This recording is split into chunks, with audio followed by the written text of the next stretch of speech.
Assalamualaikum warahmatullahi wabarakatuh.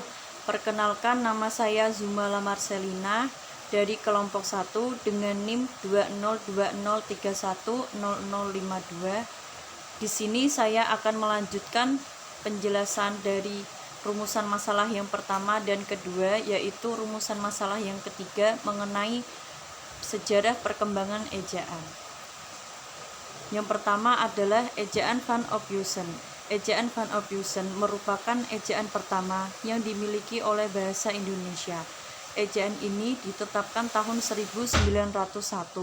Perancang ejaan Van Ophuijsen adalah orang Belanda, yakni Charles Van Ophuijsen, dengan dibantu Tengku Nawawi yang bergelar Sultan Makmur dan M. Thaib Sultan Ibrahim.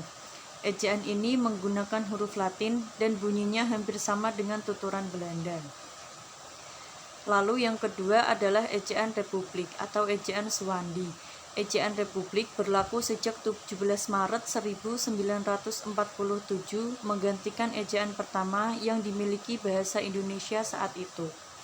Ejaan ini merupakan upaya pemerintah untuk mengganti ejaan Van Ophuijsen yang disusun oleh orang Belanda dan merupakan ejaan resmi pertama yang disusun oleh orang Indonesia. Ejaan Republik juga disebut dengan ejaan Suwandi. Selanjutnya yang ketiga adalah ejaan Melindo. Ejaan ini dikenal pada akhir tahun 1959. Sidang Perutusan Indonesia dan Melayu yang diwakili oleh Slamet Mulyana dan Syekh Nasir bin Ismail menghasilkan konsep ejaan bersama yang kemudian dikenal dengan nama ejaan Melindo, yaitu Melayu dan Indonesia. Karena perkembangan politik selama tahun-tahun berikutnya, maka diurungkan peresmian ejaan tersebut. Selanjutnya yang terakhir adalah ejaan yang disempurnakan atau EYD. Ejaan ini berlaku sejak 23 Mei 1972 hingga 2015 atas kerjasama dua negara, yakni Malaysia dan Indonesia, yang masing-masing diwakili oleh para menteri pendidikan kedua negara tersebut. Departemen Pendidikan dan Kebudayaan penerbitan buku yang berjudul Pedoman Umum Ejaan Bahasa Indonesia yang disempurnakan dan tercatat pada tanggal 12 Oktober 1972. Pemberlakuan ejaan yang disempurnakan dan pedoman umum pembentukan istilah ditetapkan atas dasar Keputusan Menteri Pendidikan dan Kebudayaan nomor 0196-U-1975. Sebelum EYD, Lembaga Bahasa dan Kesusteraan atau sekarang Pusat Bahasa pada tahun 1967 mengeluarkan ejaan baru atau ejaan LBK. Ejaan baru pada dasarnya merupakan lanjutan dari usaha yang telah dirintis oleh ejaan Melindo. Para pelaksananya pun di samping terdiri dari panitia ejaan LBK, juga dari panitia ejaan dari Malaysia. Panitia itu berhasil merumuskan suatu konsep ejaan yang kemudian diberi nama ejaan baru. Panitia itu bekerja atas dasar surat keputusan Menteri Pendidikan dan Kebudayaan nomor 062/67 tanggal 19 September 1967.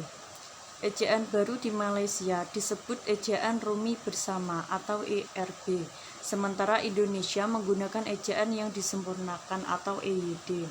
EYD mengalami dua kali revisi, yakni pada tahun 1987 dan 2000. Selanjutnya saya akan menjelaskan sedikit tentang rumusan masalah yang keempat, yaitu aturan Query. Pemakaian huruf. Yang pertama adalah huruf abjad. Abjad yang dipakai dalam ejaan bahasa Indonesia terdiri atas 20 huruf. B. Huruf vokal. Huruf yang melambangkan vokal dalam bahasa Indonesia terdiri atas 5 huruf, yaitu A, E, I, O, dan U. C. Huruf konsonan.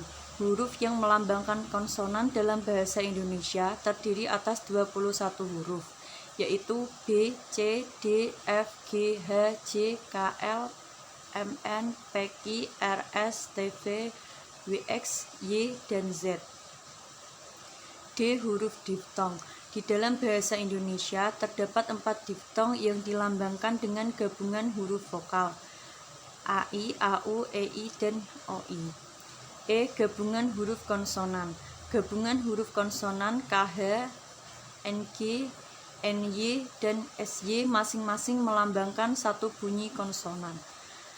F. Huruf kapital. Ketentuan yang harus dipakai huruf kapital yang pertama adalah huruf kapital tidak dipakai sebagai huruf pertama nama orang yang merupakan nama jenis atau satuan ukuran. Yang kedua, huruf kapital tidak dipakai untuk menuliskan huruf pertama kata yang bermakna anak dari, seperti bin, binti, atau huruf pertama kata tugas. Yang ketiga adalah huruf kapital dipakai pada awal kalimat dalam petikan langsung. Yang keempat, huruf kapital dipakai sebagai huruf pertama setiap kata nama agama, kitab suci, dan Tuhan, termasuk sebutan dan kata ganti untuk Tuhan. Yang kelima, huruf kapital dipakai sebagai huruf pertama unsur nama gelar kehormatan, keturunan, keagamaan, atau termasuk gelar akademik orang yang mengikuti nama orang. Yang keenam adalah huruf kapital dipakai sebagai huruf pertama unsur nama jabatan dan pangkat yang diikuti nama orang atau yang dipakai sebagai pengganti nama orang tertentu, nama instansi atau nama tempat. Yang ketujuh, huruf kapital dipakai sebagai huruf pertama nama bangsa, suku bangsa, dan bahasa. 8. Huruf kapital dipakai sebagai huruf pertama nama tahun, bulan, hari, dan hari besar atau hari raya. Yang kesembilan, huruf kapital dipakai sebagai huruf pertama nama geografi.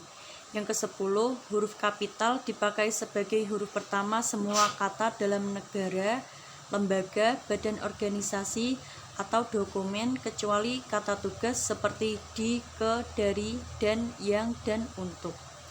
11. Huruf kapital dipakai sebagai huruf pertama setiap kata atau termasuk unsur kata ulang sempurna di dalam judul buku, karangan, artikel, dan makalah, serta nama majalah dan surat kabar. Yang ke-12, huruf kapital dipakai sebagai huruf pertama unsur singkatan nama gelar, pangkat, atau sapaan.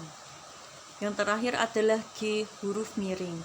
Ketentuan yang harus dipakai pada huruf miring adalah: yang pertama, huruf miring dipakai untuk menuliskan judul buku, nama majalah, atau nama surat kabar yang dikutip dalam tulisan, termasuk dalam daftar pustaka.